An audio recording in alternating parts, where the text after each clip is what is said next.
કે ગોગા હોંભળે ને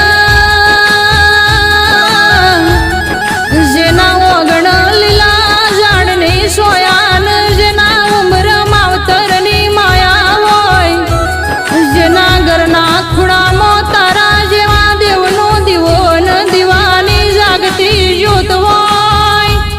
એનો ઓગળો એનો ઉમરો એને એ ઘર કરમ વાળું કહેવાય પણ ગોગા જેણે